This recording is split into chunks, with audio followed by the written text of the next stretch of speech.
ਵਾਹਿਗੁਰੂ ਵਾਹਿਗੁਰੂ ਵਾਹਿਗੁਰੂ ਵਾਹਿਗੁਰੂ ਵਾਹਿਗੁਰੂ। ਸਤਨਾਮ ਸ੍ਰੀ ਵਾਹਿਗੁਰੂ ਸਾਹਿਬ ਜੀ। ਸੋਰਠ ਮਹੱਲਾ ਤੀਜਾ। ਘਰ ਪਹਿਲਾ। ਇਕ ਓੰਕਾਰ ਸਤਿਗੁਰ ਪ੍ਰਸਾਦ। ਸੇਵਕ ਸੇਵ ਕਰਹਿ ਸਭ ਤੇਰੀ। ਜਿਨ ਸ਼ਬਦੈ ਸਾਧ ਆਇਆ। ਗੁਰ ਕਿਰਪਾ ਤੇ ਨਿਰਮਲ ਹੋਆ। ਜਿਨ ਵਿੱਚੋਂ ਆਪ ਗਵਾਇਆ। ਸੇਵਕ ਸੇਵ ਕਰਹਿ ਸਭ ਤੇਰੀ। ਜਿਨ ਸ਼ਬਦੈ ਸਾਧ ਆਇਆ। ਗੁਰ ਕਿਰਪਾ ਤੇ ਨਿਰਮਲ ਹੋਆ। ਜਿਨ ਵਿੱਚੋਂ ਆਪ ਗਵਾਇਆ। ਅਨ ਦਿਨ ਗੁਣ ਗਾਵਹਿ ਨਿਤ ਸਾਚੇ। ਗੁਰ ਕੈ ਸ਼ਬਦ ਸੁਹਾਇਆ।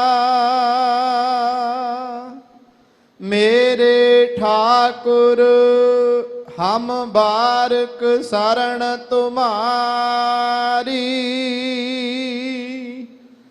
ਏਕੋ ਸੱਚਾ ਸੱਚ ਤੂੰ ਕੇਵਲ ਆਪ ਮੁਰਾਰੀ। ਮੇਰੇ ਠਾਕੁਰ ਹਮ ਬਾਰਿਕ ਸਰਣ ਤੁਮਾਰੀ। ਏਕੋ ਸੱਚਾ ਸੱਚ ਤੂੰ ਕੇਵਲ ਆਪ ਮੁਰਾਰੀ।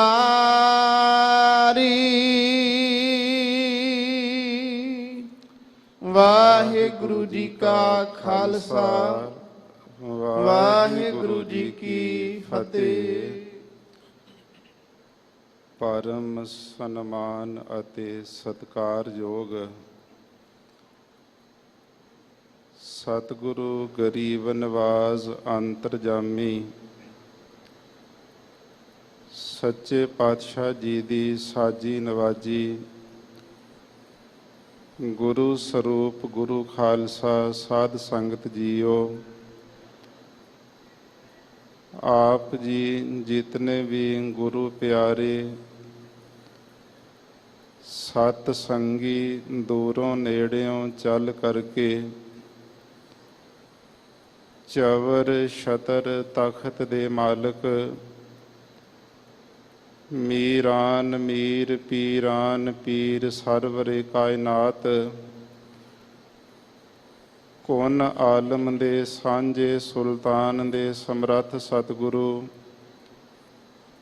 ਸ਼੍ਰੀ ਗੁਰੂ ਗ੍ਰੰਥ ਸਾਹਿਬ ਮਹਾਰਾਜ ਜੀ ਦੀ ਪਾਵਨ ਹਜ਼ੂਰੀ ਅੰਦਰ ਕਾਫੀ ਲੰਮੇਰੇ ਸਮੇਂ ਤੋਂ ਲੈ ਕਰਕੇ ਇਕੱਤਰ ਹੋ ਬੈਠੇ ਹੋ। ਸੱਚਖੰਡ ਸ੍ਰੀ ਹਰਿਮੰਦਰ ਸਾਹਿਬ ਜੀ ਦੇ ਦਰਸ਼ਨ ਦੀਦਾਰ ਅਤੇ ਅੰਮ੍ਰਿਤ ਸਰੋਵਰ ਦੇ ਆਪ ਜੀ ਨੇ ਇਸ਼ਨਾਨ ਕੀਤੇ ਹਨ। ਧੰਨ ਸ੍ਰੀ ਗੁਰੂ ਗ੍ਰੰਥ ਸਾਹਿਬ ਮਹਾਰਾਜ ਸਾਹਿਬ ਜੀ ਨੇ ਸੱਚਖੰਡ ਸ੍ਰੀ ਹਰਿਮੰਦਰ ਸਾਹਿਬ ਜੀ ਵਿਖੇ ਪ੍ਰਕਾਸ਼ਵਾਨ ਹੋ ਕਰਕੇ ਜਿੱਥੇ ਸਾਨੂੰ ਸੁੰਦਰ ਦਰਸ਼ਨ ਦੀਦਾਰ ਬਖਸ਼ੇ, ਉੱਥੇ ਸਮੁੱਚੀ ਮਾਨਵਤਾ ਦੀ ਕਲਿਆਣ ਅਰਥੇ ਸ੍ਰੀ ਮੁਖ ਵਾਕ ਹੁਕਮਨਾਮਾ ਸਾਹਿਬ ਜੀ ਦੀ ਸਾਨੂੰ ਬਖਸ਼ਿਸ਼ ਕੀਤੀ ਹੈ। ਸੱਚਖੰਡ ਸ੍ਰੀ ਹਰਿਮੰਦਰ ਸਾਹਿਬ ਜੀ ਤੋਂ ਆਏ ਹੋਏ ਸ੍ਰੀ ਮੁਖ ਵਾਕ ਦੀ ਕਥਾ ਆਪਾਂ ਰੋਜ਼ਾਨਾ ਹੀ ਸਾਰੇ ਸੰਗਤੀ ਰੂਪ ਦੇ ਅੰਦਰ ਜੁੜ ਕਰਕੇ ਗੁਰਦੁਆਰਾ ਸ੍ਰੀ ਮੰਜੀ ਸਾਹਿਬ ਦੀਵਾਨ ਹਾਲ ਤੋਂ ਸ਼ਰਵਣ ਕਰਦੇ ਹਾਂ। ਅੱਜ ਦਾ ਵੀ ਜੋ ਸ੍ਰੀ ਮੁਖ ਵਾਕ ਸਤਿਗੁਰੂ ਪਾਤਸ਼ਾਹ ਜੀ ਨੇ ਬਖਸ਼ਿਸ਼ ਕੀਤਾ ਹੈ, ਉਸ ਦੀ ਵਿਚਾਰ ਰਲ ਮਿਲ ਕਰਕੇ ਸਾਂਝੀ ਕਰਨੀ ਹੈ। ਗੁਰਬਾਣੀ ਦੀ ਕਥਾ ਆਰੰਭ ਕਰਨ ਤੋਂ ਪਹਿਲਾਂ ਅੱਜ ਦਾ ਪਾਵਨ ਪਵਿੱਤਰ ਜੋ ਦਿਹਾੜਾ ਬਾਲਾ ਪ੍ਰੀਤਮ 8ਵੇਂ ਪਾਤਸ਼ਾਹ ਧੰਨ ਸ਼੍ਰੀ ਗੁਰੂ ਹਰਿਕ੍ਰਿਸ਼ਨ ਸਾਹਿਬ ਮਹਾਰਾਜ ਜੀ ਦਾ ਪ੍ਰਕਾਸ਼ ਗੁਰਪੁਰਬ ਹੈ। ਧੰਨ ਸ਼੍ਰੀ ਗੁਰੂ ਹਰਿਕ੍ਰਿਸ਼ਨ ਸਾਹਿਬ ਮਹਾਰਾਜ ਜੀ ਦਾ ਪ੍ਰਕਾਸ਼ 1713 ਬਿਕਰਮੀ ਸਾਵਣ ਬਦੀ 9ਵੀਂ ਨੂੰ ਮਾਤਾ ਕ੍ਰਿਸ਼ਨ ਕੌਰ ਜੀ ਦੀ ਪਾਵਨ ਕੁੱਖ ਤੋਂ ਸ਼੍ਰੀ ਗੁਰੂ ਹਰਿਰਾਏ ਸਾਹਿਬ ਜੀ ਦੇ ਗ੍ਰਹਿ ਵਿਖੇ ਕੀਰਤਪੁਰ ਸਾਹਿਬ ਦੀ ਪਾਵਨ ਧਰਤੀ ਤੇ ਅੰਮ੍ਰਿਤ ਵੇਲੇ ਪ੍ਰਗਟ ਹੋਇਆ। ਆਪ ਜੀ ਦੇ ਵੱਡੇ ਭਰਾਤਾ ਬਾਬਾ ਰਾਮ ਰਾਏ ਜੀ ਆਪ ਗੁਰੂ ਹਰਿਕ੍ਰਿਸ਼ਨ ਸਾਹਿਬ ਮਹਾਰਾਜ ਜੀ ਅਵਸਥਾ ਕਰਕੇ ਵੱਡੇ ਭਰਾਤਾ ਤੋਂ ਛੋਟੇ ਹਨ, ਪਰੰਤੂ ਆਪ ਜੀ ਨੇ ਪਿਤਾ ਗੁਰੂ ਹਰਿਰਾਏ ਸਾਹਿਬ ਮਹਾਰਾਜ ਜੀ ਦੀ ਮਹਾਨ ਰੱਜ ਕੇ ਸੰਗਤ ਕੀਤੀ। ਕਥਾ ਵਿਚਾਰ ਸਤਿਗੁਰੂ ਪਿਤਾ ਜੀ ਦੀ ਪਾਵਨ ਰਸਨਾ ਤੋਂ ਸ਼ਰਵਣ ਕਰਦੇ। ਜਿੱਥੇ ਆਪ ਕਥਾ ਕੀਰਤਨ ਤੇ ਸਮਾਗਮਾਂ ਦੇ ਵਿੱਚ ਜੁੜਦੇ ਨੇ, ਉੱਥੇ ਵੱਡੇ ਭਰਾਤਾ ਬਾਬਾ ਰਾਮ ਰਾਏ ਜੀ ਵੀ ਬੈਠਦੇ ਹਨ। ਤੇ ਜਦੋਂ ਸੰਗਤਾਂ ਨੇ ਸ੍ਰੀ ਗੁਰੂ ਹਰਿਰਾਏ ਸਾਹਿਬ ਜੀ ਨੂੰ ਬੇਨਤੀ ਕੀਤੀ ਸੀ, ਮਹਾਰਾਜ ਜੀ ਆਪ ਜੀ ਦੇ ਦੋਵੇਂ ਸਾਹਿਬਜ਼ਾਦੇ ਆਪ ਦੇ ਚਰਨਾਂ ਵਿੱਚ ਜੁੜਦੇ ਨੇ, ਇਹਨਾਂ ਵਿੱਚੋਂ ਆਪ ਜੀ ਦੀ ਜਿਹੜੀ ਖੁਸ਼ੀ ਹੈ ਕਿਸ ਸਾਹਿਬਜ਼ਾਦੇ ਦੇ ਉੱਪਰ ਹੈ, ਆਪ ਜੀ ਦੀ ਜਿਹੜੀ ਜੋਤ ਹੈ ਕਿਹੜੇ ਸਾਹਿਬਜ਼ਾਦੇ ਦੇ ਅੰਦਰ ਸਥਿਤ ਹੋਵੇਗੀ। ਤਾਂ ਸੰਗਤਾਂ ਦੇ ਸਵਾਲ ਦਾ ਜਵਾਬ ਦੇਣ ਵਾਸਤੇ ਗੁਰੂ ਹਰਿਰਾਏ ਸਾਹਿਬ ਜੀ ਨੇ ਆਪਣੇ ਕਰ ਕਮਲਾਂ ਦੇ ਨਾਲ ਇੱਕ ਸੂਈ ਦਿੱਤੀ ਹੈ। ਸਤਿਗੁਰੂ ਪਾਤਸ਼ਾਹ ਕਹਿਣ ਲੱਗੇ, ਸੰਗਤ ਜੀ ਤੁਹਾਡਾ ਨਿਰਣਾ ਗੁਰੂ ਨਾਨਕ ਸਾਹਿਬ ਆਪ ਕਰਵਾ ਦੇਣਗੇ। ਇਹ ਸੂਈ ਲੈ ਕੇ ਚਲੇ ਜਾਵੋ। ਦੋਵੇਂ ਸਾਹਿਬਜ਼ਾਦੇ ਵੱਖੋ ਵੱਖਰੇ ਕਮਰਿਆਂ ਵਿੱਚ ਬੈਠ ਕਰਕੇ ਪੋਥੀ ਪ੍ਰਕਾਸ਼ ਕਰਕੇ 5 ਗ੍ਰੰਥੀ ਤੋਂ ਨਿਤਨੇਮ ਕਰਦੇ ਨੇ। ਹੌਲੀ ਜਿਹੇ ਜਾ ਕੇ ਪਾਵੇ ਦੇ ਨਾਲ ਸੂਈ ਲਾਉਣਾ ਕਰਿਓ। ਜਿਹੜੇ ਪਾਵੇ ਦੇ ਅੰਦਰ ਸੂਈ ਧਸ ਜਾਵੇਗੀ, ਸਮਝ ਲੈਣਾ ਉਹਦੇ ਅੰਦਰ ਗੁਰੂ ਨਾਨਕ ਸਾਹਿਬ ਦੀ ਜੋਤ ਟਿਕੇਗੀ। ਇਹ ਸੂਈ ਲੈ ਕੇ ਗੁਰੂ ਕੀਆਂ ਸੰਗਤਾਂ ਜਦੋਂ ਬਾਬਾ ਰਾਮ ਰਾਏ ਜੀ ਵੱਡੇ ਸਾਹਿਬਜ਼ਾਦੇ ਜਿਹੜੇ ਕਮਰੇ ਵਿੱਚ ਨਿਤਨੇਮ ਕਰਦੇ ਹਨ, ਜਦੋਂ ਜਾ ਕੇ ਪੀੜੇ ਦੇ ਨਾਲ ਮੰਜੀ ਸਾਹਿਬ ਦੇ ਪਾਵੇ ਨਾਲ ਸੂਈ ਲਾਉਣਾ ਕੀਤੀ ਤੇ ਸੂਈ ਉਸ ਪਾਵੇ ਦੇ ਅੰਦਰ ਨਹੀਂ ਧਸੀ ਹੈ। ਮੱਥਾ ਟੇਕ ਕੇ ਸੰਗਤਾਂ ਬਾਹਰ ਆਈਆਂ। ਫਿਰ ਦੂਸਰੇ ਕਮਰੇ ਵਿੱਚ ਜਾ ਕੇ ਗੁਰੂ ਹਰਿਕ੍ਰਿਸ਼ਨ ਸਾਹਿਬ ਮਹਾਰਾਜ ਜਿੱਥੇ ਬਾਣੀ ਦਾ ਨਿਤਨੇਮ ਕਰ ਰਹੇ ਨੇ, ਜਦੋਂ ਪਾਵੇ ਦੇ ਨਾਲ ਜਾ ਕੇ ਸੂਈ ਲਾਉਣਾ ਕੀਤੀ, ਇਸ ਤਰ੍ਹਾਂ ਸੂਈ ਜਿਹੜੀ ਪਾਵੇ ਨੇ ਖਿੱਚ ਲਈ ਜਿਵੇਂ ਚੁੰਬਕ ਲੋਹੇ ਨੂੰ ਖਿੱਚ ਲੈਂਦਾ, ਲੱਕੜ ਦੇ ਅੰਦਰ ਇਸ ਤਰ੍ਹਾਂ ਪ੍ਰਵੇਸ਼ ਕਰ ਗਈ ਜਿਵੇਂ ਮੋਮ ਦੇ ਵਿੱਚ ਕੋਈ ਸੂਈ ਨੂੰ ਧਸੋ ਦੇਈਏ। ਸੰਗਤਾਂ ਦੇ ਮਨਾਂ ਦੀ ਤਸੱਲੀ ਹੋਈ ਕਿ ਸ੍ਰੀ ਗੁਰੂ ਹਰਿਕ੍ਰਿਸ਼ਨ ਸਾਹਿਬ ਮਹਾਰਾਜ ਜੀ ਦੇ ਅੰਦਰ ਗੁਰੂ ਹਰਿਰਾਏ ਸਾਹਿਬ ਮਹਾਰਾਜ ਦੀ ਜੋਤ ਟਿਕੇਗੀ। ਇਹ ਗੁਰੂ ਨਾਨਕ ਸਾਹਿਬ ਦਾ ਰੂਪ ਹੋਣਗੇ। ਸਮਾਂ ਬੀਤਿਆ। ਉਸ ਤੋਂ ਬਾਅਦ ਰਾਮ ਰਾਏ ਜਿਹੜਾ ਸੀ ਇਹ ਦਿੱਲੀ ਦੇ ਵੱਲ ਚਲਿਆ ਗਿਆ। ਉੱਥੇ 72 ਕਰਾਮਾਤਾਂ ਮੁੱਖ ਇਹਨੇ ਦਿਖਾਈਆਂ। ਔਰੰਗਜ਼ੇਬ ਨੂੰ ਪ੍ਰਭਾਵਿਤ ਕਰ ਲਿਆ। ਔਰੰਗਜ਼ੇਬ ਇਹਦਾ ਸ਼ਰਧਾਲੂ ਬਣਿਆ।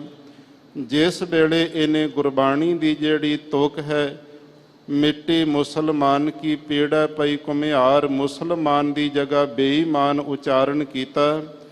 ਉਚਾਰਨ ਸੁਣ ਕਰਕੇ ਸੰਗਤਾਂ ਨੇ ਗੁਰੂ ਹਰਿਰਾਏ ਸਾਹਿਬ ਜੀ ਨੂੰ ਬੇਨਤੀ ਕੀਤੀ। ਉੱਥੇ ਸਤਿਗੁਰਾਂ ਨੇ ਕਹਿ ਦਿੱਤਾ ਕਿ ਜਿਹੜਾ ਸਾਡਾ ਇਹ ਪੁੱਤਰ ਅੱਜ ਗੁਰੂ ਨਾਨਕ ਸਾਹਿਬ ਦੇ ਸ਼ਬਦ ਨੂੰ ਤਬਦੀਲ ਕਰਨ ਲੱਗ ਪਿਆ, ਇਹ ਸਾਡਾ ਪੁੱਤਰ ਨਹੀਂ ਹੈ। ਜਿੱਧਰ ਨੂੰ ਮੂੰਹ ਹੈ ਚਲਿਆ ਜਾਵੇ, ਸਾਡੇ ਮੱਥੇ ਨਾ ਲੱਗੇ, ਦਰਸ਼ਨ ਕਰਨ ਦੀ ਕਿਰਪਾਲਤਾ ਨਾ ਕਰੇ ਤੇ ਦਰਸ਼ਨ ਦੇਣ ਦੀ ਖੇਚਲ ਨਾ ਕਰੇ।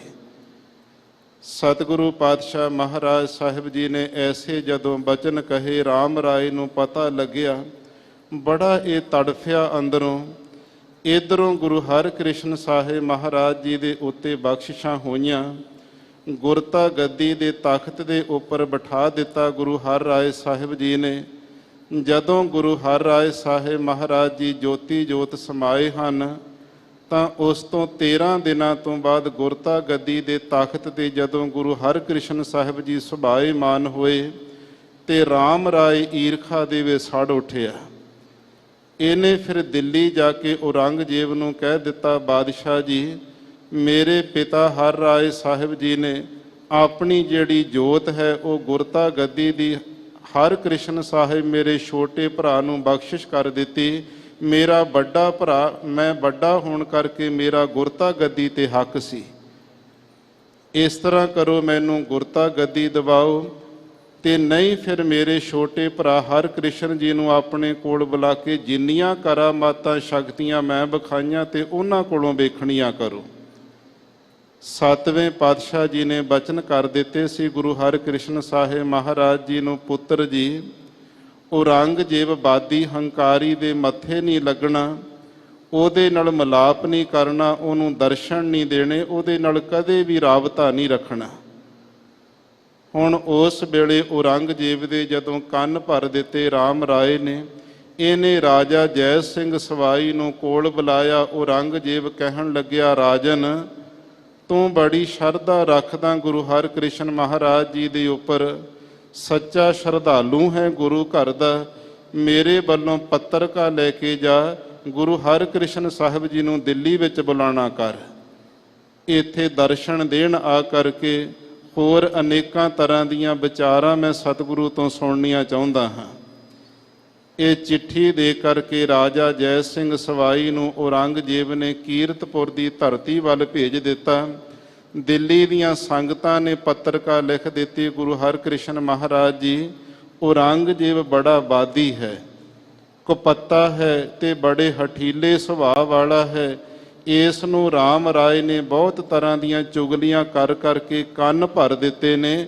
ਸਤਿਗੁਰੂ ਪਾਤਸ਼ਾਹ ਆਪ ਜੀ ਨੇ ਦਿੱਲੀ ਦਰਸ਼ਨ ਦੇਣ ਦੀ ਕਿਰਪਾਲਤਾ ਕਰਨੀ, ਔਰੰਗਜ਼ੇਬ ਦੇ ਨਾਲ ਮਿਲਾਪ ਨਾ ਰੱਖਣਾ। ਇਹ ਪੱਤਰਕਾ ਵੀ ਸਤਿਗੁਰਾਂ ਦੇ ਕੋਲ ਆ ਗਈ। ਰਾਜਾ ਜੈ ਸਿੰਘ ਸਵਾਈ ਦਾ ਜਿਹੜਾ ਵਜ਼ੀਰ ਸੀ ਉਹ ਵੀ ਚਿੱਠੀ ਲੈ ਕੇ ਪਹੁੰਚਿਆ। ਸਤਿਗੁਰਾਂ ਨੇ ਚਿੱਠੀ ਪੜ੍ਹੀ ਹੈ, ਕਹਿ ਦਿੱਤਾ, ਵਜ਼ੀਰ, ਇਹਦਾ ਜਵਾਬ ਤੈਨੂੰ ਕੱਲ ਨੂੰ ਅੰਮ੍ਰਿਤ ਵੇਲੇ ਦੇਵਾਂਗੇ। ਸਾਰੀ ਰਾਤ ਉਹ ਪੱਤਰਕਾ ਦੇ ਉੱਤੇ ਵਿਚਾਰ ਹੁੰਦੀ ਰਹੀ। ਮਾਤਾ ਕ੍ਰਿਸ਼ਨ ਕੌਰ ਜੀ ਨਾਲ ਵਿਚਾਰਾਂ ਕੀਤੀਆਂ, ਸੰਗਤਾਂ ਦੀਆਂ ਰਹਿਆਂ ਲਈਆਂ ਨੇ। ਫਿਰ ਅੰਮ੍ਰਿਤ ਵੇਲੇ ਸਤਿਗੁਰੂ ਪਾਤਸ਼ਾਹ ਜੀ ਤਿਆਰ ਹੋ ਕੇ ਕੀਰਤਪੁਰ ਤੋਂ ਦਿੱਲੀ ਵੱਲ ਨੂੰ ਤੁਰਨ ਲੱਗੇ ਨੇ। ਮਾਤਾ ਜੀ ਨਾਲ ਤੁਰੇ ਨੇ। ਬੇਅੰਤ ਸੰਗਤਾਂ ਦਾ ਕਾਫਲਾ ਜੱਥਾ ਗੁਰੂ ਹਰਿਕ੍ਰਿਸ਼ਨ ਮਹਾਰਾਜ ਜੀ ਦੇ ਨਾਲ ਤੁਰਿਆ। ਇੱਥੋਂ ਨੰਬਰਵਾਰ ਹੌਲੀ ਹੌਲੀ ਪੜਾਅ ਕਰਦਿਆਂ ਪੰਜੋਖਰੇ ਦੀ ਧਰਤੀ ਤੇ ਪਹੁੰਚੇ ਨੇ। ਇਹ ਪੰਜੋਖਰਾ ਨਗਰ ਵਿੱਚ ਜਦੋਂ ਸਤਿਗੁਰਾਂ ਨੇ ਜਾ ਕੇ ਪੜਾਅ ਕੀਤਾ, ਸੰਗਤਾਂ ਵਿੱਚ ਪਤਾ ਲੱਗਿਆ ਕਿ ਸ੍ਰੀ ਗੁਰੂ ਹਰਿਕ੍ਰਿਸ਼ਨ ਸਾਹਿਬ ਮਹਾਰਾਜ ਜੀ ਸਾਡੇ ਇਸ ਨਗਰ ਵਿੱਚ ਆਏ, ਸਾਡੇ ਧੰਨ ਭਾਗ ਨੇ। ਇਸੇ ਨਗਰ ਦੇ ਵਿੱਚ ਇੱਕ ਲਾਲ ਚੰਦ ਹੰਕਾਰੀ ਪੰਡਤ ਵਿਦਵਾਨ ਰਹਿੰਦਾ ਸੀ। ਇਹਦੇ ਮਨ ਵਿੱਚ ਵਿਦਿਆ ਦਾ ਬਹੁਤ ਭਾਰੀ ਗੁਮਾਨ ਹੰਕਾਰ ਸੀ। ਇਹਨੇ ਸੋਚਿਆ ਕਿ ਮੈਂ ਜਾ ਕੇ ਗੁਰੂ ਹਰਿਕ੍ਰਿਸ਼ਨ ਜੀ ਦੇ ਨਾਲ ਚਰਚਾ ਕਰਾਂਗਾ ਚਰਚਾ ਦੇ ਵਿੱਚ ਹਰਾ ਦਿਆਂਗਾ ਸਤਿਗੁਰਾਂ ਨੂੰ। ਜਦੋਂ ਸਤਿਗੁਰਾਂ ਦੇ ਕੋਲ ਆਇਆ, ਸਿੱਖਾਂ ਨੂੰ ਪੁੱਛਦਾ ਹੈ ਇਹਨਾਂ ਸਤਿਗੁਰਾਂ ਦਾ ਨਾਮ ਕੀ ਹੈ? ਸਿੱਖ ਕਹਿੰਦੇ ਸ੍ਰੀ ਗੁਰੂ ਹਰਿਕ੍ਰਿਸ਼ਨ ਸਾਹਿਬ। ਕਹਿਣ ਲੱਗਿਆ ਉਮਰ ਬੜੀ ਛੋਟੀ ਹੈ, ਨਿੱਕੀ ਜੀ ਅਵਸਥਾ ਵਾਲੇ ਨੇ, ਇਹਨਾਂ ਨੇ ਨਾਮ ਤੇ ਆਪਣਾ ਕ੍ਰਿਸ਼ਨ ਜੀ ਦੇ ਨਾਲੋਂ ਵੀ ਵੱਡਾ ਹਰਿਕ੍ਰਿਸ਼ਨ ਰਖਾਇਆ ਹੈ। ਕੀ ਇਹ ਗੀਤਾ ਪੜ੍ਹ ਸਕਦੇ ਨੇ? ਕ੍ਰਿਸ਼ਨ ਜੀ ਦੀ ਉਚਾਰਨ ਕੀਤੀ ਗੀਤਾ ਦੇ ਅਰਥ ਕਰ ਸਕਦੇ ਨੇ? ਜੇ ਗੀਤਾ ਪੜ੍ਹ ਕੇ ਅਰਥ ਕਰ ਦੇਣਗੇ ਤਾਂ ਇਹਨਾਂ ਨੂੰ ਪੂਰਨ ਗੁਰੂ ਮੰਨ ਲਵਾਂਗਾ। ਸਿੱਖਾਂ ਨੇ ਬੇਨਤੀ ਕੀਤੀ, ਮਹਾਰਾਜ ਇਹ ਲਾਲ ਚੰਦ ਹੰਕਾਰੀ ਪੰਡਤ ਆਇਆ ਹੈ, ਇਹ ਆਪ ਜੀ ਤੋਂ ਗੀਤਾ ਸੁਣਨੀ ਚਾਹੁੰਦਾ, ਗੀਤਾ ਦੇ ਅਰਥ ਸੁਣਨੇ ਚਾਹੁੰਦਾ ਹੈ। ਸਤਿਗੁਰੂ ਪਾਤਸ਼ਾਹ ਮਹਾਰਾਜ ਜੀ ਕਹਿਣ ਲੱਗੇ, ਲਾਲ ਚੰਦ ਪੰਡਤ ਜੀ, ਇਸ ਗੀਤਾ ਦੇ ਅਰਥ ਮੈਂ ਕੀ ਕਰਨੇ ਨੇ? ਕੋਈ ਨਗਰ ਦੇ ਵਿੱਚੋਂ ਵਿਅਕਤੀ ਨੂੰ ਪਕੜ ਕੇ ਲਿਆ, ਉਹਦੇ ਕੋਲੋਂ ਅਰਥ ਕਰਵਾ ਦਿੰਦੇ ਹਾਂ। ਜੇ ਸਤਿਗੁਰੂ ਪਾਤਸ਼ਾਹ ਆਪ ਅਰਥ ਕਰਕੇ ਸੁਣਾ ਦਿੰਦੇ ਤੇ ਲਾਲ ਚੰਦ ਨੇ ਸੋਚਣਾ ਸੀ ਕਿਸੇ ਵਿਦਵਾਨ ਕੋਲੋਂ ਗੀਤਾ ਪੜ੍ਹੀ ਹੋਵੇਗੀ, ਕਿਸੇ ਵਿਦਵਾਨ ਕੋਲੋਂ ਗੀਤਾ ਦੇ ਅਰਥ ਸਿੱਖੇ ਹੋਣਗੇ ਤਾਂ ਗੁਰੂ ਨੇ ਅਰਥ ਕਰ ਦਿੱਤੇ ਨੇ। ਜਦੋਂ ਨਗਰ ਦੇ ਵਿੱਚ ਗਿਆ ਤੇ ਛੱਜੂ ਨਾਮ ਦਾ ਵਿਅਕਤੀ ਕੰਨਾਂ ਤੋਂ ਬੋਲਾ ਸੀ, ਜਵਾਨ ਤੋਂ ਗੂੰਗਾ ਸੀ, ਬੁੱਧੀ ਕਰਕੇ ਮੰਦ ਬੁੱਧੀ ਵਾਲਾ ਇਹ ਬਹਿਰਾ ਵਿਅਕਤੀ ਜਿਹੜਾ ਪਕੜ ਲਿਆਂਦਾ, ਸਤਿਗੁਰਾਂ ਦੇ ਸਾਹਮਣੇ ਲਿਆ ਕੇ ਖੜਾ ਕਰ ਦਿੱਤਾ। ਕਹਿਣ ਲੱਗੇ, ਸਤਿਗੁਰੂ ਜੀ ਆਹ ਵਿਅਕਤੀ ਲਿਆਂਦਾ ਹੈ ਤੁਹਾਡੇ ਕੋਲ, ਇਹਦੇ ਕੋਲੋਂ ਗੀਤਾ ਦੇ ਅਰਥ ਕਰਵਾਓ। ਸਤਿਗੁਰੂ ਪਾਤਸ਼ਾਹ ਨੇ ਕਿਹਾ ਸਿੱਖਾਂ ਨੂੰ, ਕਹਿੰਦੇ ਇਸ ਦਾ ਇਸ਼ਨਾਨ ਕਰਵਾਇਆ ਜਾਵੇ। ਛੱਜੂ ਦਾ ਇਸ਼ਨਾਨ ਕਰਵਾ ਕੇ ਉੱਚੀ ਚੌਂਕੀ ਤੇ ਸਤਿਗੁਰਾਂ ਨੇ ਕੋਲ ਬਿਠਾ ਲਿਆ ਤੇ ਜਦੋਂ ਚੌਂਕੜਾ ਮਾਰ ਕੇ ਬੈਠਾ, ਆਪਣੇ ਹੱਥ ਦੀ ਛਟੀ ਛੱਜੂ ਦੇ ਸਿਰ ਦੇ ਉੱਤੇ ਸਤਿਗੁਰਾਂ ਨੇ ਰੱਖ ਦਿੱਤੀ। ਉਸੇ ਵੇਲੇ ਬੋਲਣ ਦੀ ਤਾਕਤ ਜਵਾਨ ਵਿੱਚ ਆ ਗਈ। ਜਿਹੜਾ ਜਨਮ ਤੋਂ ਲੈ ਕੇ ਗੂੰਗਾ ਬੰਦਾ ਸੀ, ਗੁਰੂ ਦੀ ਛਟੀ ਦੇ ਨਾਲ ਜਵਾਨ ਵਿੱਚ ਤਾਕਤ ਆਈ, ਬੋਲਣ ਲੱਗ ਪਿਆ। ਤੇ ਸਤਿਗੁਰੂ ਪਾਤਸ਼ਾਹ ਨੂੰ ਪੁੱਛਦਾ, ਮਹਾਰਾਜ ਗੀਤਾ ਦੇ ਅਰਥ ਕਿਵੇਂ ਕਰਕੇ ਸੁਣਾਵਾਂ? ਸਤਿਗੁਰੂ ਜੀ ਕਹਿੰਦੇ, ਛੱਜੂ ਪਹਿਲਾਂ ਗੀਤਾ ਦੇ ਸ਼ਲੋਕਾਂ ਦਾ ਉਚਾਰਨ ਕਰ ਸੰਸਕ੍ਰਿਤ ਦੇ ਅੰਦਰ, ਤੇ ਉਸ ਤੋਂ ਬਾਅਦ ਕੱਲੇ ਕੱਲੇ ਸ਼ਲੋਕ ਦਾ ਅਰਥ ਕਰਕੇ ਇਹ ਲਾਲ ਚੰਦ ਬ੍ਰਾਹਮਣ ਨੂੰ ਸੁਣਾ ਦੇ। ਸਤਿਗੁਰੂ ਪਾਤਸ਼ਾਹ ਦੀ ਕਿਰਪਾ ਦੇ ਨਾਲ ਇਹ ਜਿਹੜਾ ਛੱਜੂ ਬਹਿਰਾ ਸੀ, ਸਾਧ ਸੰਗਤ ਮੰਦ ਬੁੱਧੀ ਵਾਲਾ ਸੀ, ਉਸੇ ਵੇਲੇ ਗੀਤਾ ਦੇ ਸ਼ਲੋਕ ਸੰਸਕ੍ਰਿਤ ਦੇ ਵਿੱਚ ਉਚਾਰਨ ਕਰਦਾ। ਕੱਲੇ ਕੱਲੇ ਸ਼ਲੋਕ ਦੇ ਕੱਲੇ ਕੱਲੇ ਅੱਖਰੀ ਅਰਥ ਕਰ ਕਰਕੇ ਇਹ ਸੁਣਾਈ ਜਾਂਦਾ। ਤੇ ਜਿਹੜਾ ਲਾਲ ਚੰਦ ਦੇ ਬ੍ਰਾਹਮਣ ਹੰਕਾਰੀ ਸੀ, ਇਹਦੇ ਮਨ ਦੇ ਵਿੱਚ ਜਿਹੜਾ ਗੁਮਾਨ ਹੰਕਾਰ ਵਸਿਆ ਸੀ, ਸਾਰਾ ਦੂਰ ਹੋ ਗਿਆ। ਸ੍ਰੀ ਗੁਰੂ ਹਰਿਕ੍ਰਿਸ਼ਨ ਮਹਾਰਾਜ ਦੇ ਚਰਨਾਂ ਤੇ ਡਿੱਗ ਪਿਆ। ਮਹਾਰਾਜ ਮੇਰੇ ਮਨ ਦੇ ਵਿੱਚ ਵਿਦਿਆ ਦਾ ਹੰਕਾਰ ਸੀ, ਮੈਂ ਗੁਰੂ ਨਾਨਕ ਸਾਹਿਬ ਦੀ ਜੋਤ ਨੂੰ ਸਮਝ ਨਹੀਂ ਸਕਿਆ, ਮੈਨੂੰ ਵੀ ਆਪਣੀ ਸਿੱਖੀ ਬਖਸ਼ੋ। ਫਿਰ ਸਤਿਗੁਰੂ ਪਾਤਸ਼ਾਹ ਦੇ ਚਰਨਾਂ ਦਾ ਅੰਮ੍ਰਿਤ ਲੈ ਕੇ ਇਹ ਲਾਲ ਚੰਦ ਬ੍ਰਾਹਮਣ ਵਿਦਵਾਨ ਪੰਡਤ ਸ੍ਰੀ ਗੁਰੂ ਹਰਿਕ੍ਰਿਸ਼ਨ ਮਹਾਰਾਜ ਜੀ ਦਾ ਸੇਵਕ ਸਿੱਖ ਬਣਿਆ। ਇੱਥੋਂ ਸਤਿਗੁਰੂ ਪਾਤਸ਼ਾਹ ਮਹਾਰਾਜ ਨੇ ਚਾਲੇ ਮਾਰੇ ਹਨ। ਰਾਜਾ ਜੈ ਸਿੰਘ ਸਵਾਈ ਜਿਹੜਾ ਸੀ, ਇਹਨੇ ਆਪਣੇ ਬੰਗਲੇ ਦੇ ਵਿੱਚ ਸਤਿਗੁਰੂ ਪਾਤਸ਼ਾਹ ਦਾ ਉਤਾਰਾ ਦਿੱਲੀ ਵਿੱਚ ਕਰਵਾਇਆ। ਉੱਥੇ ਔਰੰਗਜ਼ੇਬ ਨੂੰ ਖਬਰਾਂ ਪੁੱਜੀਆਂ ਹਨ ਕਿ ਸ੍ਰੀ ਗੁਰੂ ਹਰਿਕ੍ਰਿਸ਼ਨ ਜੀ ਦਿੱਲੀ ਵਿੱਚ ਆ ਗਏ ਨੇ, ਮੇਰੇ ਕੋਲ ਆ ਕੇ ਦਰਸ਼ਨ ਦੇਣ, ਮੇਰੇ ਨਾਲ ਬਹੁਤ ਸਾਰੀਆਂ ਗਿਆਨ ਦੀਆਂ ਸਾਂਝਾਂ ਕਰਨ। ਤੇ ਸਤਿਗੁਰਾਂ ਨੇ ਕਹਿ ਦਿੱਤਾ ਸੀ ਜੈ ਸਿੰਘ ਸਵਾਈ ਨੂੰ, ਔਰੰਗਜ਼ੇਬ ਦੇ ਸਹਿਜਾਦੇ ਨੂੰ, ਕਿ ਅਸੀਂ ਔਰੰਗਜ਼ੇਬ ਦੇ ਕਦੇ ਮੱਥੇ ਨਹੀਂ ਲੱਗਾਂਗੇ, ਨਾ ਉਹਨੂੰ ਦਰਸ਼ਨ ਦੇਵਾਂਗੇ ਤੇ ਨਾ ਉਹ ਸਾਡੇ ਦਰਸ਼ਨ ਕਰਨ ਦੀ ਖੇਚਲ ਕਰੇ। ਪਿਤਾ ਸ੍ਰੀ ਗੁਰੂ ਹਰਿਰਾਏ ਸਾਹਿਬ ਜੀ ਦੇ ਕਹੇ ਹੋਏ ਬਚਨਾਂ ਤੇ ਫੁੱਲ ਚੜਾਵਾਂਗੇ। ਸਤਿਗੁਰੂ ਪਾਤਸ਼ਾਹ ਨੇ ਆਪਣਾ ਨਿਵਾਸ ਬੰਗਲਾ ਸਾਹਿਬ ਦੇ ਵਿੱਚ ਰੱਖਿਆ। ਰਾਜਾ ਜੈ ਸਿੰਘ ਸਵਾਈ ਦਾ ਇਹ ਬੰਗਲਾ ਸੀ, ਜਿੱਥੇ ਅੱਜ ਗੁਰਦੁਆਰਾ ਸ੍ਰੀ ਬੰਗਲਾ ਸਾਹਿਬ ਹੈ। ਇੱਥੇ ਬੇਅੰਤ ਸੰਗਤਾਂ ਨੂੰ ਸਤਿਗੁਰੂ ਪਾਤਸ਼ਾਹ ਦਰਸ਼ਨ ਦੀਦਾਰੇ ਬਖਸ਼ਦੇ ਨੇ। ਇੱਕ ਦਿਨ ਜੈ ਸਿੰਘ ਸਵਾਈ ਰਾਜੇ ਦੀ ਪਤਨੀ ਜਿਹੜੀ ਪਟਰਾਣੀ ਸੀ, ਇਹਦੇ ਮਨ ਵਿੱਚ ਖਿਆਲ ਆਇਆ ਕਿ ਮੈਂ ਵੀ ਗੁਰੂ ਹਰਿਕ੍ਰਿਸ਼ਨ ਮਹਾਰਾਜ ਜੀ ਦੀ ਕੋਈ ਪਰਖ ਕਰ ਲਵਾਂ। ਛੋਟੀ ਜੀ ਅਵਸਥਾ 8 ਕੁ ਸਾਲ ਦੀ ਉਮਰ ਹੈ ਤੇ ਮੇਰੀ ਤਸੱਲੀ ਹੋ ਜਾਵੇਗੀ ਕਿ ਇਹਨਾਂ ਦੇ ਅੰਦਰ ਗੁਰੂ ਨਾਨਕ ਦੀ ਜੋਤ ਟਿਕੀ ਹੋਈ ਹੈ। ਇਹ ਗੁਰੂ ਨਾਨਕ ਦਾ ਰੂਪ ਨੇ। ਮਨ ਵਿੱਚ ਉਹਨੇ ਖਿਆਲ ਲਿਆ ਕਿ ਘਰ ਦੇ ਵਿੱਚ ਬੁਲਾ ਕੇ ਸਤਿਗੁਰੂ ਪਾਤਸ਼ਾਹ ਨੂੰ ਪ੍ਰਸ਼ਾਦਾ ਪਾਣੀ ਛਕਾਇਆ ਜਾਵੇ। ਜਦੋਂ ਇਹ ਰਾਜਾ ਜੈ ਸਿੰਘ ਸਵਾਈ ਦੇ ਘਰ ਅੰਦਰ ਗੁਰੂ ਹਰਿਕ੍ਰਿਸ਼ਨ ਸਾਹਿਬ ਮਹਾਰਾਜ ਜੀ ਪਹੁੰਚੇ ਨੇ ਤਾਂ ਇਸ ਰਾਣੀ ਨੇ ਜਿਹੜੀਆਂ ਗੋਲੀਆਂ ਵਾਲੇ ਵਸਤਰ ਪਾ ਕਰਕੇ ਗੋਲੀਆਂ ਵਿੱਚ ਬੈਠ ਗਈ ਕਿ ਮੈਂ ਤਾਂ ਸਤਿਗੁਰਾਂ ਨੂੰ ਪੂਰਨ ਮੰਨਾਂਗੀ ਜੇ ਮੈਨੂੰ ਆ ਕੇ ਮੇਰਾ ਨਾਮ ਲੈ ਕੇ ਤੇ ਰਾਜੇ ਦੀ ਪਟਰਾਣੀ ਕਹਿ ਕੇ ਬੁਲਾਣਗੇ। ਧੰਨ ਸ਼੍ਰੀ ਗੁਰੂ ਹਰਿਕ੍ਰਿਸ਼ਨ ਸਾਹਿਬ ਮਹਾਰਾਜ ਜੀ ਹੱਥ ਵਿੱਚ ਛਟੀ ਪਕੜੀ ਹੈ। ਸਾਰੀਆਂ ਗੋਲੀਆਂ ਦੇ ਸਿਰ ਦੇ ਉੱਤੇ ਛਟੀ ਲਾ ਲਾ ਕੇ ਸਤਿਗੁਰੂ ਜੀ ਇਸ ਰਾਣੀ ਦੇ ਕੋਲ ਜਾ ਕੇ ਖੜ ਗਏ ਤੇ ਕਹਿਣ ਲੱਗੇ, ਤੂੰ ਰਾਜੇ ਜੈ ਸਿੰਘ ਦੀ ਪਟਰਾਣੀ ਹੈ, ਗੋਲੀਆਂ ਵਾਲੇ ਵਸਤਰ ਪਾ ਕੇ ਕਿਉਂ ਗੋਲੀਆਂ ਵਿੱਚ ਬੈਠੀ ਹੈ? ਜਦੋਂ ਇਹਨਾਂ ਕਿਹਾ ਤੇ ਰਾਣੀ ਸਤਿਗੁਰਾਂ ਦੇ ਚਰਨਾਂ ਤੇ ਲਿਪਟ ਗਈ। ਮਨ ਦੀ ਤਸੱਲੀ ਹੋ ਗਈ। ਰਾਜਾ ਜੈ ਸਿੰਘ ਸਵਾਈ ਨੇ ਬਹੁਤ ਸਾਰੇ ਹੀਰੇ ਮੋਤੀਆਂ ਦੇ ਥਾਲ ਭਰ ਕੇ ਸਤਿਗੁਰਾਂ ਦੇ ਚਰਨਾਂ ਵਿੱਚ ਭੇਟਾ ਕੀਤੇ। ਬੇਅੰਤ ਪ੍ਰਾਣੀਆਂ ਦਾ ਉਧਾਰ ਕਰਦਿਆਂ ਹੋਇਆਂ ਦਿੱਲੀ ਦੇ ਉਸ ਸ਼ਹਿਰ ਦੇ ਅੰਦਰ ਹੈਜੇ ਦੀ ਬਿਮਾਰੀ ਪਈ ਹੈ।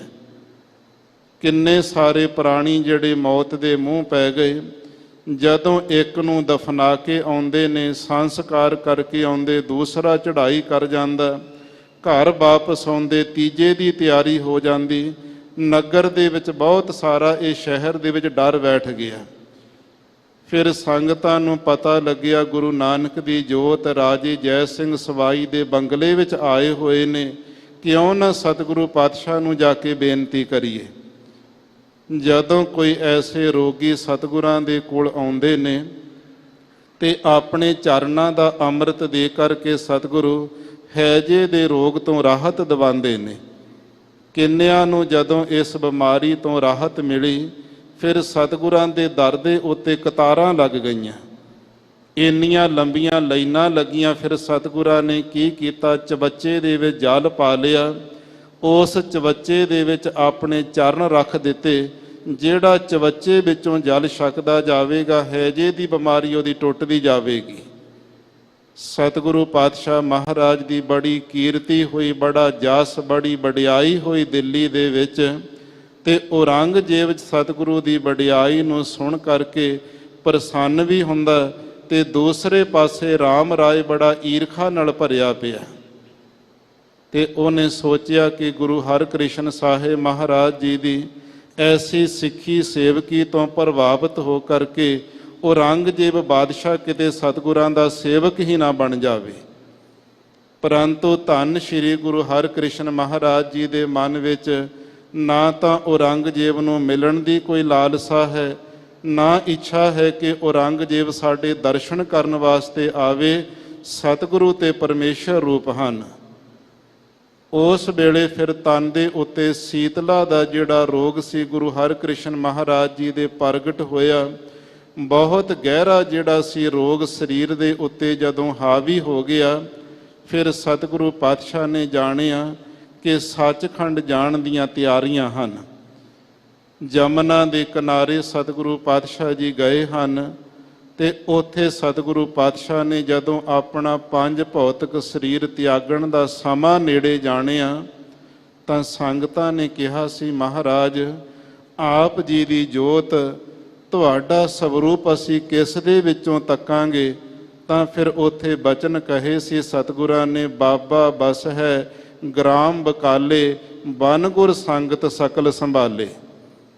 ਇਸ਼ਾਰਾ ਕਰ ਦਿੱਤਾ, ਬਾਬੇ ਸਾਡੇ ਗੁਰੂ ਤੇਗ ਬਹਾਦਰ ਸਾਹਿਬ ਜੀ ਬਕਾਲੇ ਦੀ ਧਰਤੀ ਤੇ ਵਸਦੇ ਨੇ, ਉਹਨਾਂ ਨੇ ਗੁਰੂ ਬਣ ਕੇ ਸੰਗਤ ਨੂੰ ਆਪੇ ਸਾਂਭ ਲੈਣਾ। ਇਹ ਬਚਨ ਸਤਿਗੁਰੂ ਪਾਤਸ਼ਾਹ ਮਹਾਰਾਜ ਜੀ ਨੇ ਕੀਤੇ ਤੇ ਉਸ ਵੇਲੇ ਪੰਜ ਭੌਤਿਕ ਦੇਹੀ ਦਾ ਆਪਣਾ ਸਤਿਗੁਰਾਂ ਨੇ ਤਿਆਗ ਕੀਤਾ। 8 ਸਾਲ ਦੀ ਅਵਸਥਾ ਦੇ ਅੰਦਰ ਸਤਿਗੁਰੂ ਪਾਤਸ਼ਾਹ ਜੀ ਨੇ ਉਹ ਜਿਹੜੇ ਚੋਜ ਕੀਤੇ, ਕਰਤੱਵ ਕੀਤੇ, ਜਿਹੜੇ ਅਵਤਾਰੀ ਜਿਹੜੇ ਪੁਰਸ਼ਾਂ ਦੇ ਕੋਲੋਂ ਕਈ ਲੰਬੇ ਦਹਾਕਿਆਂ ਦੀਆਂ ਉਮਰਾਂ ਵਾਲਿਆਂ ਤੋਂ ਨਹੀਂ ਹੋ ਸਕੇ। ਉਮਰਾ ਕਰਕੇ ਕੋਈ ਵੱਡਾ ਨਹੀਂ ਹੋਇਆ ਕਰਦਾ। ਕੋਹੇ ਨੂਰ ਦਾ ਹੀਰਾ ਬਹੁਤ ਛੋਟਾ ਹੈ, ਉਹਦੀ ਕੀਮਤ ਬੇਮਿਸਾਲ ਹੈ। 52 ਚੰਦਨ ਕੇਵਲ 52 ਉਂਗਲਾਂ ਦਾ ਹੋਇਆ ਕਰਦਾ। ਸਾਰੇ ਜੰਗਲਾਂ ਵਿੱਚ ਮਹਿਕਾਂ ਖਿਲਾਰ ਕੇ ਰੱਖ ਦਿੰਦਾ। ਇਸ ਲਈ ਉਮਰਾਂ ਕਰਕੇ ਨਹੀਂ ਹੈ। ਉਮਰ ਕਰਕੇ ਤੇ ਭਗਤ ਧਰੋਂ ਜੀ ਵਰਗਿਆਂ ਨੇ 5 ਸਾਲ ਦੀ ਅਵਸਥਾ ਵਿੱਚ ਪਰਮਾਤਮਾ ਦੀ ਪ੍ਰਾਪਤੀ ਕਰ ਲਈ। ਭਗਤ ਪ੍ਰਹਿਲਾਦ ਸਾਹਿਬ ਜੀ ਨੇ ਬਾਲਕ ਅਵਸਥਾ ਵਿੱਚ ਪਰਮਾਤਮਾ ਦੇ ਦੀਦਾਰ ਪਾ ਕੇ ਗਿਆਨ ਦੀ ਪ੍ਰਾਪਤੀ ਕਰ ਲਈ। ਸਤਿਗੁਰੂ ਪਾਤਸ਼ਾਹ ਮਹਾਰਾਜ ਚਾਹੇ ਉਮਰਾ ਕਰਕੇ 8 ਸਾਲ ਉਹਨਾਂ ਨੇ ਮਾਤ ਲੋਕ ਦੇ ਵਿੱਚ ਬਸਰ ਕੀਤੇ, ਪਰੰਤੂ ਸਤਿਗੁਰੂ ਪਾਤਸ਼ਾਹ ਦੀ ਕਰਨੀ ਬੜੀ ਮਹਾਨ ਹੈ।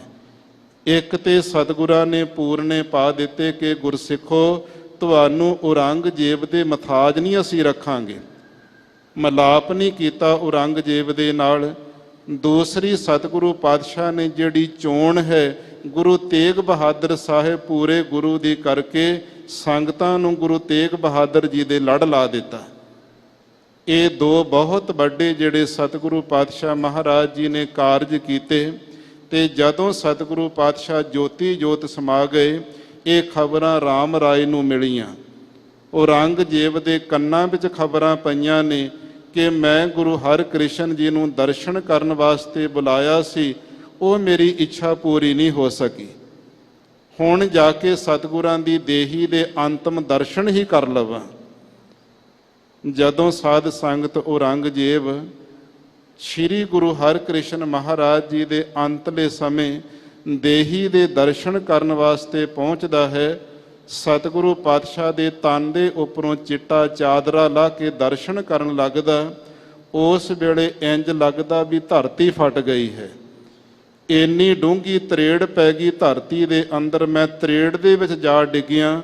ਭੁਆਟਣੀ ਖਾ ਕੇ ਮਗਰਲੇ ਪਾਸੇ ਨੂੰ ਮੂੰਹ ਦੇ ਮੂੰਹ ਜਾ ਡਿੱਗਿਆ। ਅੰਤਲੇ ਸਮੇਂ ਵੀ ਗੁਰੂ ਤੇਗ ਬਹਾਦਰ ਧੰਨ ਸ਼੍ਰੀ ਗੁਰੂ ਹਰਿਕ੍ਰਿਸ਼ਨ ਮਹਾਰਾਜ ਜੀ ਦੇ ਦਰਸ਼ਨ ਜਿਹੜਾ ਸੀ ਔਰੰਗਜ਼ੇਬ ਨਹੀਂ ਕਰ ਸਕਿਆ। ਸੂਰਬੀਰ ਬਚਨ ਕੇ ਬਲੀ ਹੋਇਆ ਕਰਦੇ ਨੇ। ਬਚਨ ਕੀਤੇ ਸੀ ਸਤਿਗੁਰਾਂ ਨੇ, ਨਾ ਦਰਸ਼ਨ ਦੇਵਾਂਗੇ, ਨਾ ਔਰੰਗਜ਼ੇਬ ਦੇ ਦਰਸ਼ਨ ਕੋਈ ਇਸ ਤਰ੍ਹਾਂ ਕਰਨ ਦੀ ਇੱਛਾ ਰੱਖਾਂਗੇ, ਕਦੇ ਕੋਈ ਉਹਦੇ ਨਾਲ ਮਿਲਾਪ ਨਹੀਂ ਕਰਾਂਗੇ। ਉਹ ਬਚਨਾਂ ਨੂੰ ਪੂਰਨ ਕਰਦਿਆਂ ਧੰਨ ਸ਼੍ਰੀ ਗੁਰੂ ਹਰਿਕ੍ਰਿਸ਼ਨ ਸਾਹਿਬ ਮਹਾਰਾਜ ਜੀ 5 ਭੌਤਿਕ ਦੇਹੀ ਦਾ ਤਿਆਗ ਦਿੱਲੀ ਵਿੱਚ ਸਤਿਗੁਰਾਂ ਨੇ ਕੀਤਾ। ਐਸੇ ਗਰੀਬ ਨਵਾਜ ਸਤਿਗੁਰੂ ਪਾਤਸ਼ਾਹ ਜੀ ਦਾ ਅੱਜ ਪ੍ਰਕਾਸ਼ ਗੁਰਪੁਰਬ ਸੰਗਤਾਂ ਬੜੀ ਸ਼ਰਧਾ ਭਾਵਨਾ ਅਦਬ ਸਤਿਕਾਰ ਦੇ ਨਾਲ ਮਨਾ ਰਹੀਆਂ ਹਨ। ਸਮੁੱਚੀਆਂ ਸੰਗਤਾਂ ਨੂੰ ਸ਼੍ਰੀ ਗੁਰੂ ਹਰਿਕ੍ਰਿਸ਼ਨ ਮਹਾਰਾਜ ਜੀ ਦੇ ਪ੍ਰਕਾਸ਼ ਗੁਰਪੁਰਬ ਦੀਆਂ ਬਹੁਤ ਬਹੁਤ ਵਧਾਈਆਂ ਹੋਣ ਜੀ। ਆਓ ਗੁਰਬਾਣੀ ਦਾ ਜੋ ਸ਼ਬਦ ਸਤਿਗੁਰਾਂ ਜੀ ਨੇ ਸਾਨੂੰ ਬਖਸ਼ਿਆ ਹੈ, ਹੁਕਮਨਾਮੇ ਦੀ ਰਲ ਮਿਲ ਕਰਕੇ ਵਿਚਾਰ ਕਰੀਏ ਜੀ। ਸਤਨਾਮ ਸ੍ਰੀ ਵਾਹਿਗੁਰੂ ਸਾਹਿਬ ਜੀ। ਸੋਰਠ ਮਹੱਲਾ ਤੀਜਾ। ਘਰ ਪਹਿਲਾ। ਸੋਰਠ ਰਾਗਣੀ ਦੇ ਅੰਦਰ ਤੀਸਰੇ ਪਾਤਸ਼ਾਹ ਭੱਲੇ ਅਮਰਦਾਸ ਗੁਣ ਤੇਰੇ, ਤੇਰੀ ਉਪਮਾ ਤੋਹੇ ਬਨ ਆਵੇ। ਸ਼੍ਰੀ ਗੁਰੂ ਅਮਰਦਾਸ ਸਾਹਿਬ ਮਹਾਰਾਜ ਜੀ ਦਾ ਇਹ ਪਾਵਨ ਪਵਿੱਤਰ ਸ਼ਬਦ ਹੈ। ਨਾਲ ਸਤਿਗੁਰੂ ਜੀ ਨੇ ਲਿਖਿਆ ਘਰ ਪਹਿਲਾ। ਜਿਸ ਵੇਲੇ ਸੰਗੀਤ ਦੀ ਨਿਯਮਾਵਲੀ ਅਨੁਸਾਰ ਇਹ ਸ਼ਬਦ ਦਾ ਗਾਇਨ ਹੋਵੇਗਾ ਤਾਂ ਜੋੜੀ ਦੇ ਪਹਿਲੇ ਘਰ ਤਾਲ ਦੇ ਵਿੱਚ ਪਾ ਕਰਕੇ ਇਹ ਸ਼ਬਦ ਦਾ ਉਚਾਰਨ ਹੋਵੇਗਾ। ਅੱਗੇ ਵਸਤੂ ਨਿਰਦੇਸ਼ ਸਤਿਗੁਰੂ ਜੀ ਮੰਗਲ ਕਰਦੇ ਹਨ। ਇੱਕ ਓੰਕਾਰ ਸਤਿਗੁਰ ਪ੍ਰਸਾਦ। ਅਕਾਲ ਪੁਰਖ ਪਰਮਾਤਮਾ ਵਾਹਿਗੁਰੂ ਇੱਕ ਹੈ, ਸਜਾਤੀ ਬਜਾਤੀ ਸਵੈਗਤ ਤਿੰਨੇ ਭੇਦਾਂ ਤੋਂ ਰਹਿਤ ਹੈ। ਓੰਕਾਰ ਸਮੂਹ ਜੀਵਾਂ ਦਾ ਪ੍ਰਕਾਸ਼ਕ ਹੈ। ਓੰਕਾਰ ਉਚਾਰਨ ਮਾਤਰ ਸਾਰੇ ਜੀਵਾਂ ਦੀ ਰਾਖੀ ਕਰਦਾ। ਸਤ ਨਾਸ ਤੋਂ ਰਹਿਤ ਗੁਰ ਚੇਤਨ ਤੇ ਪ੍ਰਸਾਦ ਆਨੰਦ ਸਰੂਪ ਹੈ। ਐਸੇ ਇੱਕ ਓੰਕਾਰ ਪਰਮਾਤਮਾ ਦੀ ਪ੍ਰਾਪਤੀ ਸਤਿਗੁਰਾਂ ਦੀ ਪ੍ਰਸਾਦ ਕਹੀਏ ਕਿਰਪਾ ਦੇ ਨਾਲ ਹੁੰਦੀ ਹੈ। ਸੇਵਕ ਸੇਵ ਕਰਹਿ ਸਭ ਤੇਰੀ। ਧੰਨ ਸ੍ਰੀ ਗੁਰੂ ਅਮਰਦਾਸ ਸਾਹਿਬ ਮਹਾਰਾਜ ਜੀ ਦੇ ਚਰਨਾਂ ਵਿੱਚ ਸ੍ਰੀ ਗੋਇੰਦਵਾਲ ਸਾਹਿਬ ਦੀ ਪਾਵਨ ਧਰਤੀ ਤੇ ਸਿੱਖ ਸੰਗਤਾਂ ਨੇ ਬੇਨਤੀ ਕੀਤੀ ਹੈ। ਮਹਾਰਾਜ ਜੀ ਅਕਾਲ ਪੁਰਖ ਪਰਮਾਤਮਾ ਵਾਹਿਗੁਰੂ ਦੀ ਸੇਵਾ ਜਿਹੜੀ ਭਗਤੀ ਹੈ ਅਤੇ ਪੂਰੇ ਸਤਿਗੁਰੂ ਦੀ ਜਿਹੜੀ ਸੇਵਾ ਤਨ ਕਰਕੇ ਮਨ ਕਰਕੇ ਧਨ ਕਰਕੇ ਹੈ, ਇਹ ਕਿਵੇਂ ਪ੍ਰਾਪਤ ਹੁੰਦੀ ਤੇ ਸੇਵਾ ਕੌਣ ਕਰ ਸਕਦਾ ਹੈ? ਤਾਂ ਸਤਿਗੁਰੂ ਪਾਤਸ਼ਾਹ ਨੇ ਉਸ ਵੇਲੇ ਪਾਵਨ ਇਹ ਸ਼ਬਦ ਉਚਾਰਨ ਕੀਤਾ, ਸੇਵਕ ਸੇਵ ਕਰਹਿ ਸਭ ਤੇਰੀ। ਹੇ ਅਕਾਲ ਪੁਰਖ ਪਰਮਾਤਮਾ ਵਾਹਿਗੁਰੂ ਜੀ, ਸਾਰੇ ਹੀ ਸੇਵਕ ਬਣ ਕਰਕੇ, ਸੇਵਕ ਉਹ ਹੈ ਜਿਹਦੇ ਅੰਦਰ ਨਿਰਮਾਣਤਾ ਆ ਜਾਵੇ, ਹਉਮੈ ਦਾ ਅਭਾਵ ਹੋ ਜਾਵੇ, ਹੰਕਾਰ ਦੀ ਨਿਵਰਤੀ ਹੋ ਜਾਵੇ, ਨਿਮਰਤਾ ਦੇ ਤਲੇ ਤੇ ਟਿਕ ਜਾਵੇ।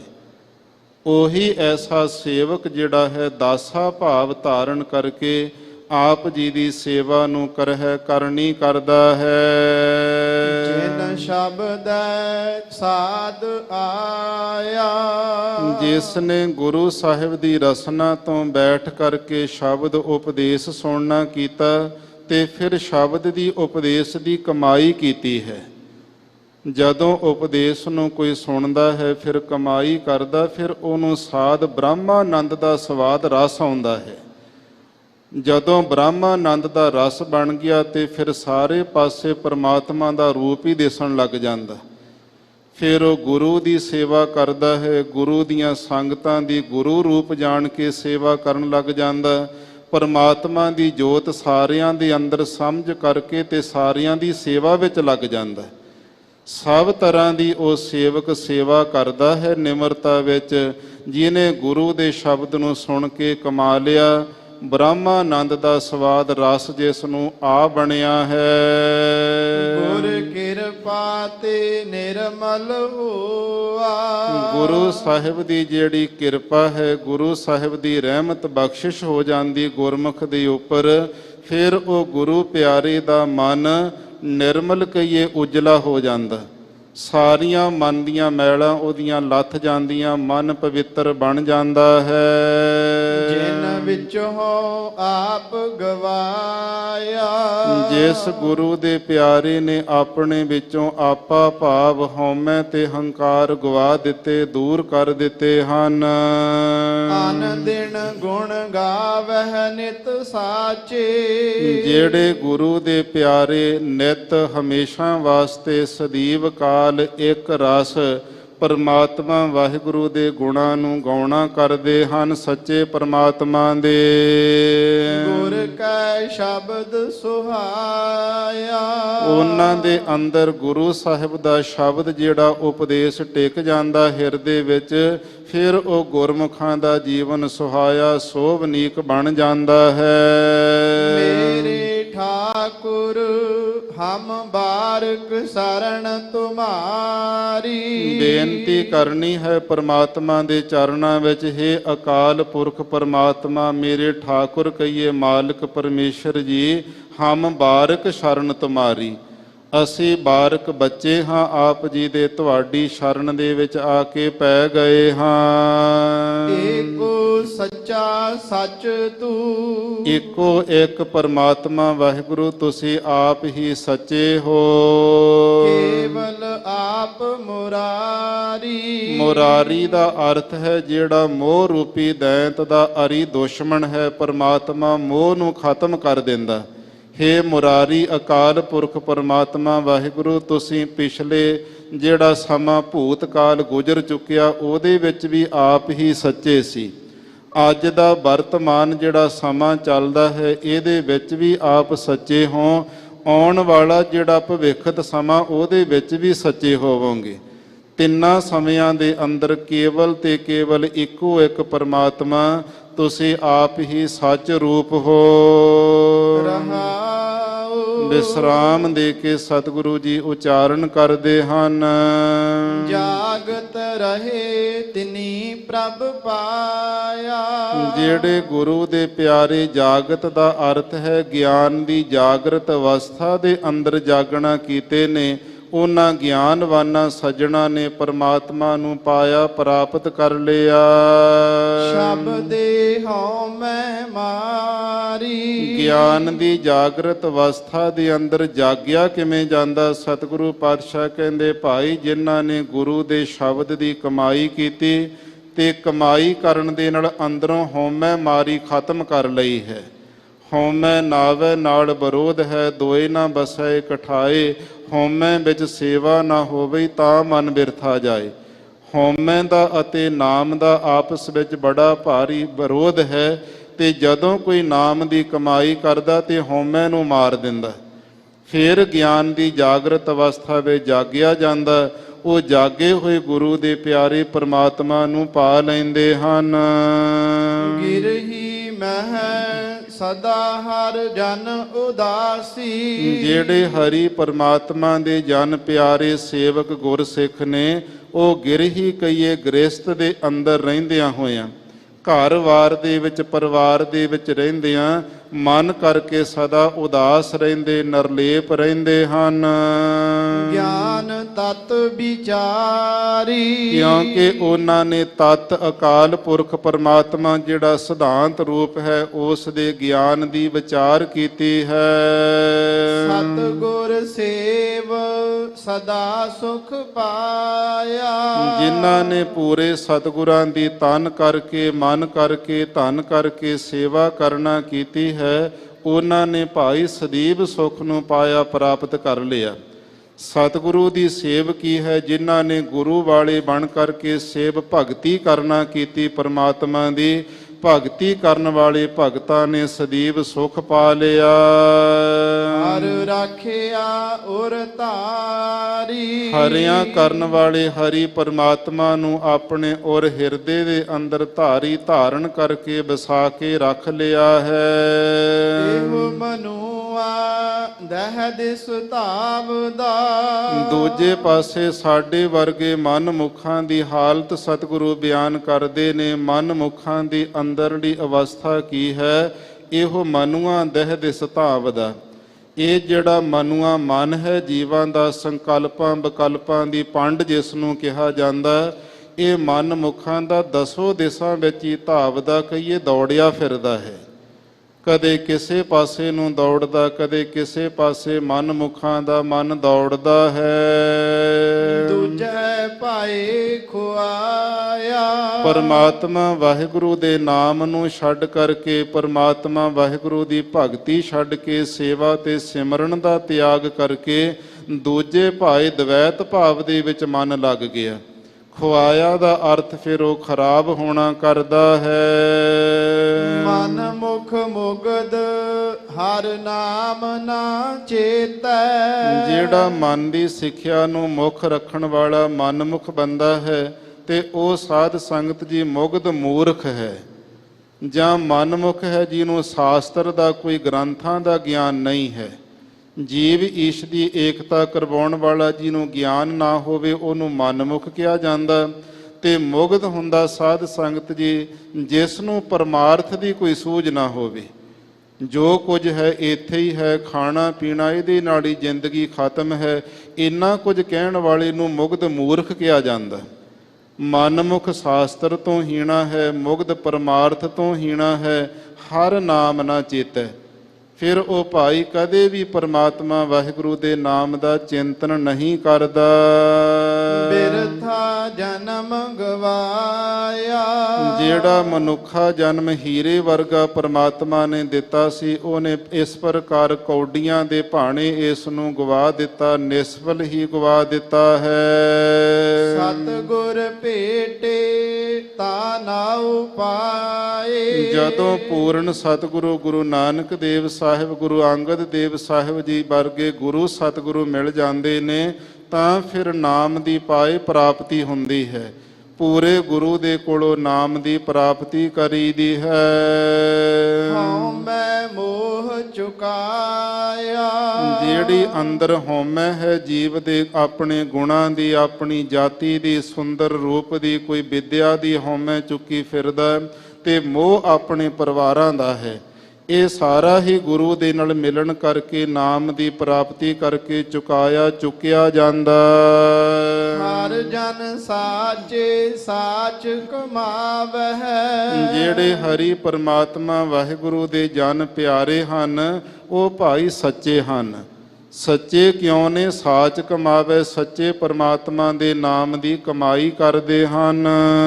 ਗੁਰ ਕੈ ਸ਼ਬਦ ਵਿਚਾਰੀ। ਗੁਰੂ ਸਾਹਿਬ ਦਾ ਸ਼ਬਦ ਉਪਦੇਸ਼ ਲੈ ਕਰਕੇ ਫਿਰ ਗੁਰਮੁਖਾਂ ਦੇ ਨਾਲ ਬੈਠ ਕੇ ਗੁਰੂ ਦੀ ਸੰਗਤ ਵਿੱਚ ਸ਼ਬਦ ਦੀ ਵਿਚਾਰ ਕਰਦੇ ਹਨ। ਆਪੇ ਮੇਲ ਲਏ ਪ੍ਰਭ ਸਾਚੈ। ਐਸੇ ਗੁਰੂ ਦੇ ਪਿਆਰਿਆਂ ਨੂੰ ਸੱਚੇ ਅਕਾਲ ਪੁਰਖ ਪਰਮਾਤਮਾ ਨੇ ਆਪਣੇ ਸਰੂਪ ਦੇ ਨਾਲ ਆਪ ਹੀ ਮਿਲਾਉਣਾ ਕੀਤਾ ਹੈ।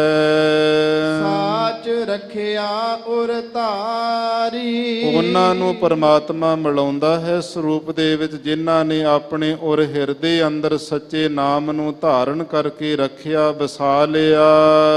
ਨਾਨਕ ਨਾਵਹੁ ਗਤ ਮਤ ਪਾਈ। ਪਰਮੇਸ਼ਰ ਵਾਹਿਗੁਰੂ ਦੇ ਨਾਮ ਦੀ ਕਮਾਈ ਕਰਨ ਕਰਕੇ ਪਰਮੇਸ਼ਰ ਵਾਹਿਗੁਰੂ ਦੀ ਗਤ ਪ੍ਰਾਪਤੀ ਦੀ ਮਤ, ਜਿਹੜੀ ਐਸੀ ਆਤਮ ਵਿਸ਼ੈਣੀ ਬੁੱਧੀ ਹੈ, ਇਹ ਪਾਈ ਪ੍ਰਾਪਤ ਕਰੀ ਦੀ, ਪਾ ਲਈ ਦੀ ਹੈ। ਏਹਾ ਰਾਸ ਹਮਾਰੀ। ਸਤਿਗੁਰੂ ਪਾਤਸ਼ਾਹ ਮਹਾਰਾਜ ਜੀ ਕਹਿੰਦੇ, ਭਾਈ ਇਹੀ ਸਾਡੀ ਰਾਸ ਜਿਹੜੀ ਪੂੰਜੀ ਹੈ, ਕਿ ਪੂਰੇ ਗੁਰੂ ਦੇ ਕੋਲੋਂ ਆਤਮ ਵਿਸ਼ੈਣੀ ਮਤ ਬੁੱਧ ਪਾ ਲਈ, ਸ਼ਬਦ ਦੀ ਕਮਾਈ ਕਰਕੇ ਇਹੀ ਸਾਡੀ ਰਾਸ ਹੈ, ਇਹੀ ਸਾਡੀ ਪੂੰਜੀ ਹੈ, ਇਹੀ ਸਾਡੀ ਦੌਲਤ ਹੈ। ਇਸ ਲਈ ਧੰਨ ਸ੍ਰੀ ਗੁਰੂ ਅਮਰਦਾਸ ਸਾਹਿਬ ਮਹਾਰਾਜ ਜੀ ਨੇ ਇਹ ਪਾਵਨ ਸ਼ਬਦ ਉਚਾਰਨ ਕੀਤਾ ਹੈ। ਜੋ ਲੜੀਵਾਰ ਗੁਰਬਾਣੀ ਦੀ ਕਥਾ ਚੱਲ ਰਹੀ ਹੈ, ਇੱਕ ਪੌੜੀ ਦੀ ਰਲ ਮਿਲ ਕਰਕੇ ਆਪਾਂ ਵਿਚਾਰ ਕਰ ਲਈਏ ਜੀ। ਜੁਗ ਜੁਗ ਥਾਪ ਸਦਾ ਨਿਰਵੈਰ। ਧੰਨ ਸ੍ਰੀ ਗੁਰੂ ਨਾਨਕ ਦੇਵ ਸਾਹਿਬ ਮਹਾਰਾਜ ਜੀ ਓੰਕਾਰ ਸਾਹਿਬ ਪਾਵਨ ਇਸ ਬਾਣੀ ਦੇ ਅੰਦਰ ਉਸ ਪੰਡਤ ਦੇ ਪਰਥਾਏ ਇਹ ਸ਼ਬਦ ਉਚਾਰਨ ਕਰਦੇ ਹਨ। ਪਰਮੇਸ਼ਰ ਵਾਹਿਗੁਰੂ ਦੇ ਸਰੂਪ ਦਾ ਜ਼ਿਕਰ ਕੀਤਾ। ਸਤਿਗੁਰੂ ਪਾਤਸ਼ਾਹ ਕਹਿੰਦੇ, ਜੁਗ ਜੁਗ ਥਾਪ ਸਦਾ ਨਿਰਵੈਰ। ਯੁਗ ਦਾ ਅਰਥ ਹੈ ਚਾਰ ਯੁਗ, ਜਿਹੜੇ ਸਤਿਯੁਗ, ਤ੍ਰੇਤਾ, ਦੁਆਪਰ ਤੇ ਕਲਯੁਗ। ਇਹ ਜਿਹੜੇ ਐਸੇ ਚਾਰ ਯੁਗ ਨੇ, ਪਰਮੇਸ਼ਰ ਵਾਹਿਗੁਰੂ ਨੇ ਆਪ ਹੀ ਥਾਪੇ ਥਾਪਣਾ ਕੀਤੇ, ਬਣਾਉਣਾ ਕੀਤੇ ਨੇ। ਚਾਰੇ ਯੁੱਗਾਂ ਨੂੰ ਬਣਾ ਕੇ ਫਿਰ ਸਦਾ ਨਿਰਵੈਰ ਪਰਮਾਤਮਾ ਆਪ ਵੈਰ ਤੋਂ ਰਹਿਤ ਹੈ। ਯੁੱਗਾਂ ਦੇ ਅੰਦਰ ਜਿਹੜੇ ਜੀਵ ਪੈਦਾ ਕੀਤੇ, ਜੀਵਾਂ ਦੇ ਅੰਦਰ ਤੇ ਵੈਰ ਭਾਵ ਬਣ ਜਾਂਦਾ, ਪਰੰਤੂ ਪਰਮਾਤਮਾ ਨਹੀਂ ਕਿਸੇ ਨਾਲ ਵੈਰ ਕਰਦਾ। ਨਿਰਭਉ ਨਿਰਵੈਰ ਪਰਮਾਤਮਾ ਨੂੰ ਇਸੇ ਵਾਸਤੇ ਕਿਹਾ ਹੈ। ਯੁੱਗ ਦਾ ਅਰਥ ਹੁੰਦਾ ਹੈ ਚਾਰ, ਤੇ ਯੁੱਗ ਦਾ ਅਰਥ ਹੈ ਚਾਰ। ਚਾਰ ਤੇ ਚਾਰ 8 ਹੋ ਗਏ। ਚਾਰ ਜਿਹੜੇ ਸਾਧਨ, ਜਿਹੜੇ ਇਸ ਪ੍ਰਕਾਰ ਅੰਤਰੰਗ ਸਾਧਨ ਨੇ ਜੀਵ ਨੂੰ ਪਰਮਾਤਮਾ ਨੂੰ ਮਿਲਣ ਵਾਸਤੇ, ਉਸ ਦੇ ਅੰਦਰ ਚਾਰ ਹੀ ਬਹਿਰੰਗ ਸਾਧਨ ਹਨ। ਬਹਿਰੰਗ ਦਾ ਅਰਥ ਬਾਹਰਲੇ ਜਿਹੜੇ ਸਾਧਨ ਨੇ, ਬੈਰਾਗ, ਵਿਵੇਕ, ਖਟ, ਸਮਤੀ, ਮੋਖ, ਇੱਛਾ। ਇਹ ਜਿਹੜੇ ਚਾਰ ਸਾਧਨ ਨੇ, ਤੇ ਚਾਰ ਹੀ ਸਾਧ ਸੰਗਤ ਜੀ ਅੰਤਰੀਵ ਮੰਨੇ ਨੇ, ਅੰਤਰੰਗ ਸਾਧਨ ਹਨ। ਉਹਦੇ ਵਿੱਚ ਹੈ ਸ਼ਰਵਣ, ਮੰਨਣ, ਨਿਧਿਆਸਣ ਤੇ ਤਤ ਤਵੰਗ ਦਾ ਸੁਸ਼ੋਧਨ। ਇਹ ਜਿਹੜੇ ਯੁੱਗ ਤੇ ਯੁੱਗ, ਚਾਰ ਤੇ ਚਾਰ 8 ਸਾਧਨ ਹਨ, ਪਰਮਾਤਮਾ ਵਾਹਿਗੁਰੂ ਨੇ ਆਪ ਹੀ ਉਹਨਾਂ ਜਗਿਆਸੂਆਂ ਦੇ ਅੰਦਰ ਥਾਪ ਸਥਿਤ ਕੀਤੇ ਰੱਖੇ ਨੇ। ਕਿਸੇ ਨੂੰ ਵਿਰਾਗ ਦੇ ਦਿੱਤਾ, ਕਿਸੇ ਨੂੰ ਵਿਵੇਕ ਦੇ ਦਿੱਤਾ, ਕਿਸੇ ਨੂੰ ਖਟ ਸਮਤੀ, ਕਿਸੇ ਨੂੰ ਮੋਖ ਇੱਛਾ ਦਿੱਤਾ ਹੈ, ਕਿਸੇ ਨੂੰ ਸ਼ਰਵਣ, ਕਿਸੇ ਨੂੰ ਮੰਨਣ, ਕਿਸੇ ਨੂੰ ਨਿਧਿਆਸਣ, ਕਿਸੇ ਨੂੰ ਤਤ ਤਵੰਗ ਦਾ ਸੁਸ਼ੋਧਨ। ਇਹ ਜਿਹੜੇ 8 ਸਾਧਨ ਨੇ, ਅੰਤਰੰਗ ਤੇ ਬਹਿਰੰਗ, ਇਹਨਾਂ ਨੂੰ ਥਾਪ ਪਰਮਾਤਮਾ ਨੇ ਸਥਾਪਨ ਕਰਕੇ ਜੀਵਾਂ ਦੇ ਅੰਦਰ ਸਦਾ ਨਿਰਵੈਰ, ਆਪ ਫਿਰ ਵੀ ਵੈਰ ਤੋਂ ਰਹਿਤ ਹੈ। ਵੈਰ ਤੋਂ ਰਹਿਤ ਪਰਮਾਤਮਾ ਕਿਉਂ ਹੈ? ਕਿਉਂਕਿ ਪਰਮਾਤਮਾ ਸਾਰੇ ਜੀਵਾਂ ਦਾ ਆਪ ਹੀ ਆਤਮਾ ਰੂਪ ਹੈ। ਤੇ ਜਦੋਂ ਜੋਤ ਵਾਹਿਗੁਰੂ ਪਰਮਾਤਮਾ ਦੀ ਸਾਰਿਆਂ ਦੇ ਅੰਦਰ ਹੋਵੇਗੀ, ਤੇ ਫਿਰ ਸਾਧ ਸੰਗਤ ਪਰਮਾਤਮਾ ਕਿਵੇਂ ਕੋਈ ਬੈਰ ਕਰੇਗਾ? ਜਿਵੇਂ ਕੋਈ ਮਾਤਾ ਤੇ ਪਿਤਾ ਜਾਣਦੇ ਵੀ ਬੱਚੇ ਸਾਡੀ ਅੰਸ਼ ਹਨ, ਮਾਤਾ ਪਿਤਾ ਫਿਰ ਉਹ ਬੱਚਿਆਂ ਨਾਲ ਬੈਰ ਨਹੀਂ ਕਰਦੇ। ਇਸੇ ਤਰ੍ਹਾਂ ਪਰਮਾਤਮਾ ਨੇ ਚਾਹੇ ਦੇਵਤੇ ਨੇ ਉਹਨਾਂ ਵਿੱਚ ਵੀ ਆਪਣੀ ਜੋਤ ਰੱਖੀ ਹੈ, ਆਤਮਾ ਉਹਨਾਂ ਵਿੱਚ ਵੀ ਹੈ। ਚਾਹੇ ਦੈਂਤ ਨੇ ਦੇਵਤਿਆਂ ਨਾਲ ਝਗੜਾ ਕਰਨ ਵਾਲੇ, ਜੋਤ ਉਹਨਾਂ ਵਿੱਚ ਵੀ ਰੱਖੀ ਹੈ। ਮਨਮੁਖ ਬੰਦਾ ਪਰਮਾਤਮਾ ਨੂੰ ਮੰਨਦਾ ਹੀ ਨਹੀਂ ਹੈ, ਭਲੇ ਬੁਰੇ ਬੋਲ ਬੋਲਦਾ, ਜੋਤ ਉਹਦੇ ਵਿੱਚ ਵੀ ਪਈ ਪਰਮਾਤਮਾ ਦੀ। ਤੇ ਗੁਰਮੁਖ ਦੇ ਅੰਦਰ ਵੀ ਜੋਤ ਹੈ। ਬੱਚਾ ਬੁੱਢਾ, ਇਸਤਰੀ ਪੁਰਖ, ਅਮੀਰ ਗਰੀਬ, ਸਾਰਿਆਂ ਅੰਦਰ ਇੱਕ ਦੀ ਜੋਤ ਹੋਣ ਕਰਕੇ ਪਰਮਾਤਮਾ ਕਿਸੇ ਨਾਲ ਵੀ ਕੋਈ ਵੈਰ ਨਹੀਂ ਕਰਦਾ। ਚੰਦਰਮਾ ਨੂੰ ਕੋਈ ਮਾੜਾ ਕਹੇ, ਚੰਦਰਮਾ ਦਾ ਕੁਝ ਘਟਦਾ ਨਹੀਂ। ਸੂਰਜ ਵੱਲ ਮੂੰਹ ਕਰਕੇ ਥੁੱਕੀ ਜਾਵੇ, ਆਪਣੇ ਮੂੰਹ ਤੇ ਥੁੱਕਾਂ ਪੈਂਦੀਆਂ ਨੇ, ਸੂਰਜ ਤੇ ਕੋਈ ਅਸਰ ਨਹੀਂ ਹੁੰਦਾ। ਪਰਮਾਤਮਾ ਵਾਹਿਗੁਰੂ ਨੇ ਸਾਰੇ ਜੀਵ ਪੈਦਾ ਕੀਤੇ, ਚਾਰੇ ਯੁੱਗ ਬਣਾਏ ਨੇ ਵਾਹਿਗੁਰੂ ਜੀ ਨੇ, ਤੇ 8 ਜਿਹੜੇ ਸਾਧਨ ਗੁਰਮੁਖਾਂ ਦੇ ਅੰਦਰ ਰੱਖ ਕੇ ਫਿਰ ਆਪ ਉਹ ਨਿਰਵੈਰ ਹੋ ਕਰਕੇ ਵਰਤ ਰਿਹਾ ਹੈ। ਜਨਮ ਮਰਨ ਨਹੀਂ ਤੰਦਾ ਤੈਰ। ਪਰਮੇਸ਼ਰ ਵਾਹਿਗੁਰੂ ਸਾਡੇ ਵਾਂਗ ਉਹ ਜਨਮ ਲੈ ਕੇ ਆਉਂਦਾ ਨਹੀਂ। ਜੇ ਜਨਮ ਹੋਵੇ ਤੇ ਪਰਮਾਤਮਾ ਦੀ ਕੋਈ ਮਾਤਾ ਵੀ ਹੋਵੇ ਤੇ ਉਹਦਾ ਕੋਈ ਪਿਤਾ ਵੀ ਹੋਵੇ। ਇਸ ਲਈ ਪਰਮਾਤਮਾ ਵਾਹਿਗੁਰੂ ਜਨਮ ਕਹੀਏ ਜੰਮਣ ਤੋਂ ਰਹਿਤ ਹੈ।